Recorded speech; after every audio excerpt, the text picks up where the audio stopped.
We're joined by Omar Ocampa, researcher for the Program on Inequality and the Common Good, and with the Institute for Policy Studies. And I'm excited to speak a bit about income inequality, some of the problems that come with it, and posing some solutions as well. But I do want to start by saying thank you for taking the time to speak with us. Hi, Brandon. Thank you for the invite. It's a pleasure to be here, and a big shout out to all our listeners and viewers. Yeah, and the pleasure is all of ours. So to begin, I have a few questions about the piece you wrote about needing progressive taxation. Just to kind of start by sorting or setting the table, could you speak to some of the amounts of wealth that is hoarded by billionaires? I believe that you mentioned like a $1.2 trillion increase. Could you just kind of explain this part? Yeah, so basically the Forbes released their, annual report where they take a look at the wealth of the billionaire class, and they're, richer than ever, and they're also larger than ever, and they currently have $5.7 trillion firmly in their possession, which is an enormous amount of concentration. And also, if you compare it to just the top 1% in general, which also includes the billionaire class, over the past 34 years, the wealth of the top 1% in the US has also increased dramatically. So they had 4.7 trillion in 1990, and now it's $46 trillion, and that's an increase of 868%. So they have a significant share of, all the wealth that's produced in the United States. And through my calculations, is about 30%. So almost a third of all wealth is held by the top 1%.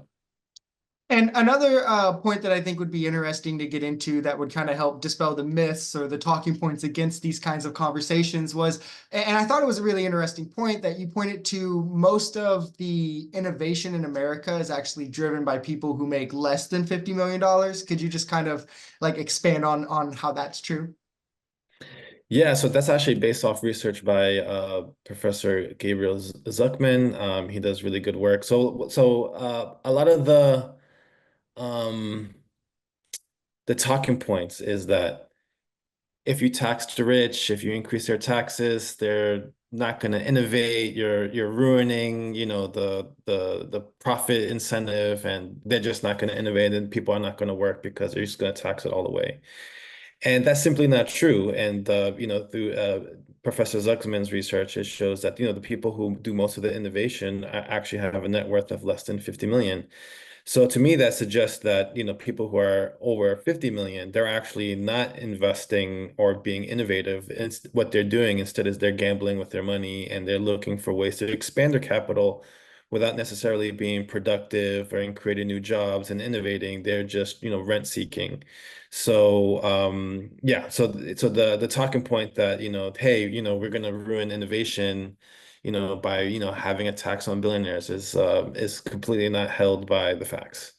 Yeah, no, it also kind of goes into like the Laffer curve, and which has been like widely disproven as a functioning economic model of sorts. But I did also want to speak to what are some of the benefits we could see by leveraging a tax on the rich. Speaking, of course, of like the billionaires, even I'm sure 100 millionaires or so. But I know one interesting point that you bring up in the article is the political inequality from their massive donations to politicians. So could you just speak to some of the benefits we could see from trying to even out the income inequality?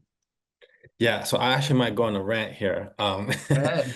Yeah, so first of all, on taxation, on higher taxes on the rich. So normally when people talk about this, they normally talk about it in the sense of, in the sense of fairness, right? That, and in my view, I think we should go beyond moral appeals and then make the argument that it is in our interest as a society and as a democratic society, to advocate for progressive taxation on the ultra rich and the high net worth individuals. Because it provides our institutions with more resources, but also because it protects the integrity of our democracy. So, democracy, it's a system, where people have the ability to choose their leaders and have some the people can have self-determination and have, you know, civil liberties and political and legal equality. But, one of the flaws, at least when I was a university student, one of the flaws of, liberal democratic theory is that there's a lack of analysis on the impact of money on the political system, especially since money is a very valuable resource and it can be easily converted into power. So when we look at the United States as an example, the first thing that, you can notice is that the wealthy are more likely to be elected into office. So millionaires are overrepresented in Congress. And there was a study that was conducted by Open Secrets where they showed that more than half of people in Congress are millionaires. So I think this opens up questions to potential conflicts of interest, like how many own property, how many rent it, how many if they're all high net worth or very high net worth, why would they ever be in favor of a wealth tax? How can they legislate in our interests, in the interest of the working class and the middle class? But even if you're not an extremely wealthy person, you don't have to, run for office, because your wealth gets you greater access to the state. So you can exert influence on an elected official, more than your average voter. So, the wealthy, their policy preferences, especially the economic ones, tend to win out. This is why, the vast majority of Americans, including Republicans, they want higher taxes than the rich, but we never get it. Um, so, uh, so you have greater interest, and for a politician to run for national office, you need to raise a lot of money, Mhm. and this requires being able to attract wealthy donors. And the best way potential lawmaker can attract donors is by saying, "Hey, we're going to look out for your interest." So the chance of those who are not looking out for their economic interests and not be able to raise money, like your chance of moving to the next round or being competitive from a electoral perspective, it goes down drastically. And small donor campaigns like Bernie Sanders in 2016 and 2020, I think those are outliers and they're not really sustainable. So this is a huge structural disadvantage for voters, and I think this is it affects our democracy in a very negative way. So we should look at extreme concentrations of wealth as something that puts our democracy, it makes it very vulnerable, and it should be seen as a crisis in itself. And we need to come up with, policies in order to alleviate that problem. Yeah, I think that's really well put. I completely agree. It's more, you should go past the moral kind of arguments into more why, hey, it's actually a good idea. It's not just something that's moral, you know? What are your thoughts of policies like, for instance, Kamala speaking on taxing unrealized gains for households making over $100 million a year, or other similar proposals even? Like, what do you think is the right way to go about doing this that would actually kind of erode away from the economic inequality? Yeah, this is a phenomenal question. So, from my understanding, so Harris, one thing that I agree with is Vice President Harris, she is interested in raising the capital gains tax from 20% to 28%. Mhm. And also it sounds like she's going to try to implement Joe Biden's and her plan, which was the billionaire minimum income tax, Mhm. which is, like you said, for people who have 100 million or more in net worth, they're going to try to tax the the the unrealized gains. Now, for me, I would say, I mean, I think this is a good step in the right direction. There's been some critiques about the feasibility of, the difficulty of trying to tax unrealized gains, and this puts a lot of pressure on the IRS. But there's also things that make it kind of complicated. So, for example, like if a ultra high net worth person ends up selling their asset, then they're actually going to get credit for the unrealized gains that they paid in previous years, things like that. But for me, I think that the more straightforward, the more well designed, and the simpler it is, the better. So the US tax code is like extremely complicated. Not It's so complicated that not one person knows how it functions completely, right? Is that complicated. But you know who that benefits? That benefits the ultra rich because they thrive on complexity and they have the resources to hire a team of tax accountants, lawyers to find every single loophole that you can think of in order to lower the tax obligation. So if it's something that's really straightforward, I prefer like a very straightforward wealth tax, like, hey, you're a billionaire, 5%. If you have more than 100 million, 3%. If you have more than 50 million, 2%. Like those are, and and for a lot of these, ultra high net worth, finding out that value of their wealth is relatively easy because a lot of their assets are like publicly traded, so we can have like we can value them. So yeah, so the more well-designed, straightforward it is, and the more progressive, which is why there's 2, 3, and 5% tiers. I think that's a better system. And I can go into that in a little bit more detail if you like. Yeah, yeah, feel free. You can expand on that. That'd Yeah, be so like a well-designed, so like I remember one time watching uh you know uh defenders of the wealthy. They'll say like, hey, Europe did a wealth tax, and therefore people just like left, right? The people left country A to go to country B where there isn't a wealth tax. But I actually looked into why people moved. And the reason why is because the threshold for a wealth tax was too low. So their wealth taxes started impacting like people like in the upper middle class where most of their wealth is like in their home, or Mhm. maybe they might own a second home. So they're not cash rich.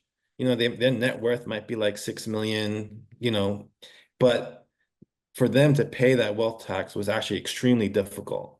So basically, a well-designed wealth tax should be targeting people who are ultra high net worth and have no difficulty in paying it. So you want to avoid something that targets people who might have difficulty. So how do we define a ultra high net worth individual? So there's an organization called WealthX, and they collect data and they specialize on like information on on people who are wealthy. They Mhm. define ultra high net worth as people with 30 million or more. Now we can be generous and say, okay, you know what, this wealth tax will apply to 50 people with 50 million or more, right? Mhm. So they have no excuse in not being able to afford to pay a wealth tax. So yeah, straightforward. Like I said, 2% on 50 million or more, 3% on 100 million more, 5% on billionaires, and yeah, and that also means that it's a progressive wealth tax, and so basically it means the more wealth you have, the more you pay. But it's also not uh very significant where to the point where it affects your life decisions. Like a 5% wealth tax is not going to impede a billionaire's children from going to university, or they might have to start changing, it's not going to impact their retirement planning, etc. So, yeah, so I think, this is the best way to go forward. Harris's plan, I like it. It's a step in the right direction.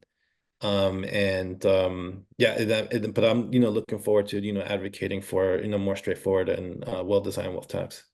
Yeah, and I think that's a also a good way to explain because there's a lot of people that I'll talk to about it, and they're like, "Well, what if I buy a home and the value goes up?" And I think they don't realize like how few people like it's like really like the top 1% that would be affected by these things. And as you said, it wouldn't be like in ways that crippled their wealth. It's just like getting some of that wealth back into the economy to help those in like the middle or lower income brackets. I did want to jump to another piece that you wrote, which was about capitalism just being unsustainable, both for Mhm. democracy and for our planet. Could you kind of explain this? I know we went kind of into like politically, but maybe even more like environmentally, how this is so. Yeah, so the environment aspect is really interesting. So one, there's a study conducted by Oxfam, and it shows that the top 1% disproportionately pollutes more than 66% of the global population. So that's from a global perspective, and that to me that says that that we need to create incentive structures that minimize um, how much CO2 and how much the carbon footprint of the top 1%. Now, so my argument also from a purely rational economic point of view is that, if you're, a venture capitalist or if you're an investor, one of the things that you want and when you invest is that you want a good high rate of return on your investment. So the problem right now at the moment is that, you know, um, green energy, which is basically, wind and solar energy, currently is cheaper than fossil fuels, but yet we haven't seen the energy transition. That to me, that sounds like a very big paradox. But why is that? So one of the arguments is that the profit margins of green and solar are not as high as the profit margins from fossil fuels. So therefore, if you're an investor, you have more of a reason to invest in fossil fuels as opposed to green energy because you're going to have more basically you're gonna reap more profits. Your dividend payouts are gonna be higher when you invest in fossil fuels.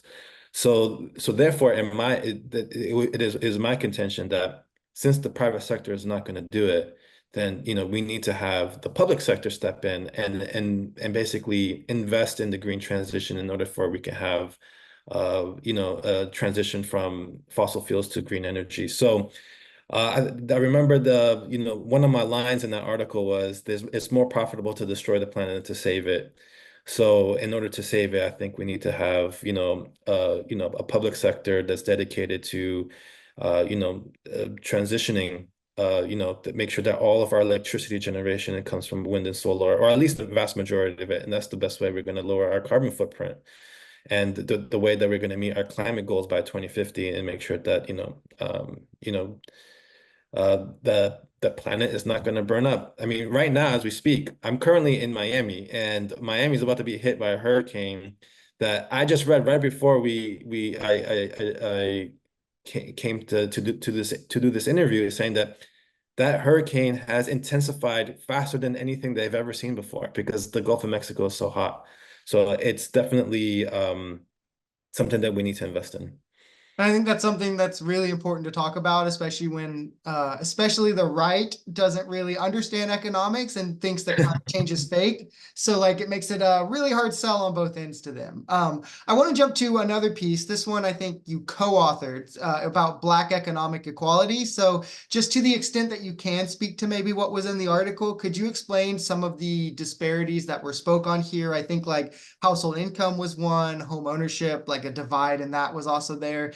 And then could you talk about maybe some of the solutions to this? Yeah, so one of our main projects is to talk about the racial wealth gap and how to decrease the racial wealth gap. And some of our solutions revolve around um, basically we need to like improve racial data collection as part of um, you know as a way to have better investments in the community, so we could have some racial equity audits, etc. Another solution would be to postal banking, where Congress could strengthen the U.S. Postal Service and expand the mandate it has to provide financial services to people who are underserved.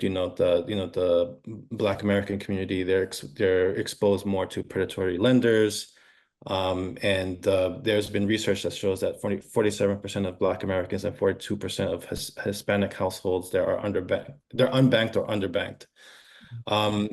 There's other solutions that we could argue for, inclusive housing and home ownership uh, programs. This country has a long history of of racist policies, redlining, exclusion. So therefore, we should be investing in these communities to have more home ownership, and home ownership is a critical component of wealth building. We also argue for a federal jobs guarantee with a living wage. That's a good way to, have the government be an employer as a, of last resort. This could, mobilize a lot of, labor to assist in, reconstruction or building health infrastructure and or transitioning to a green economy. We also we're recommend, a baby bond program where the Congress could address the multi-generational racial wealth divide. I believe Cory Booker was someone that um, he he introduced legislation for the baby bond program.